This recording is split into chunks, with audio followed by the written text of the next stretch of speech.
New York Giants fans. This is New York Giants Straight Talk, powered by Online Big Blue LLC. We have breaking Giant news this afternoon. Brian Daboll has come out and said that Tyrod Taylor will be the starting quarterback against the New York Jets this Sunday in the Snoopy Bowl, the Battle of the Meadowlands.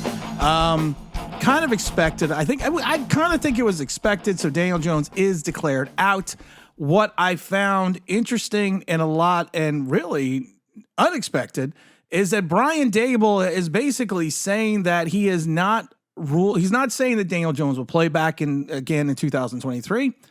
He's not saying he will. He's not saying he won't. He's just saying, I don't have a crystal ball, so I can't tell you. He says basically that nothing has changed with Daniel Jones's injury. And he just said that, and he basically said Daniel Jones won't play Sunday, and it's unclear if he will play this season at all. And basically what Brian Daboll said, he's getting better. We have to see where he is next week. I don't have a crystal ball with injuries. When told that this sounds less committal about Jones's return at some point over the final 10 games of the season, Brian said, yep, I just go with the information that I get.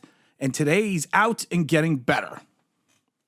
So it's gone a little bit from, yeah, we're going to have Daniel Jones back soon. It's not that big of a deal. It's not, doesn't seem to be he's getting better every week.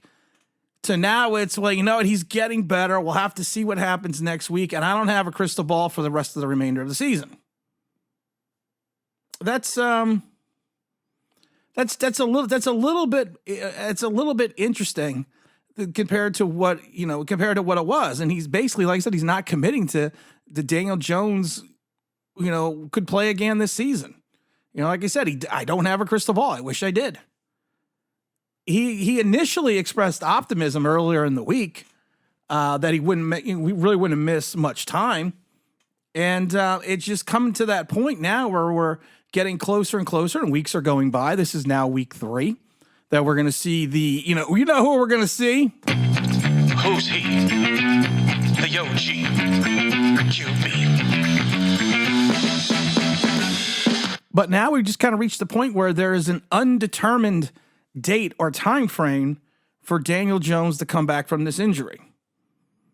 Now, I mean, you'll know more if the Giants are in a panic next week, or if the Giants know something and they're not saying it, if they go out and sign a veteran quarterback. Because right now you have Tyrod Taylor and Tommy DeVito.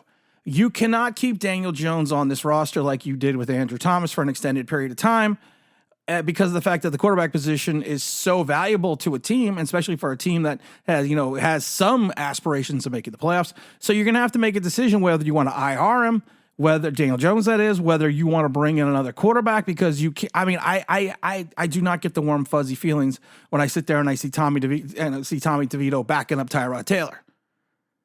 So next week if this is going to be a long-term issue, if the Giants sign a quarterback to the roster, if they sign a quarterback to the practice squad. Because if you go with the fact, let's say the Giants win on Sunday, and now you're sitting at 3-5.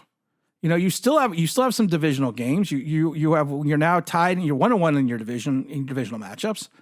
It makes sense to bring in a backup with some veteran presence that could come in. God forbid something happens to Tyrod Taylor. Something happens to Tyrod, the season's over. And it's funny because at some point in time, Tyrod is the saving grace of this season. And you're kind of sitting there with your fingers crossed every time he takes a sack and every time he scrambles that he doesn't, something doesn't happen. Because I can't see Tommy DeVito going up against that Jet defense. And like I said, both Sauce and the other corner of the Jets have been cleared out of the concussion protocol. So right now, the Jets defense pass-wise is ranked 7th and 20th against the rush. And it's kind of funny because people are like, well, they're terrible against the rush. Maybe they're terrible against the rush because people are running the ball more because they don't want to go up against the pass defense. A lot of times we don't think about the reverse of things. But it's going to be interesting. We'll have a video out on Saturday, and of course we'll have a live stream on Sunday, so make sure you stay tuned for that. And again, don't forget to like, don't forget to subscribe, don't forget to ring that bell because you want to know why. That'd be awesome.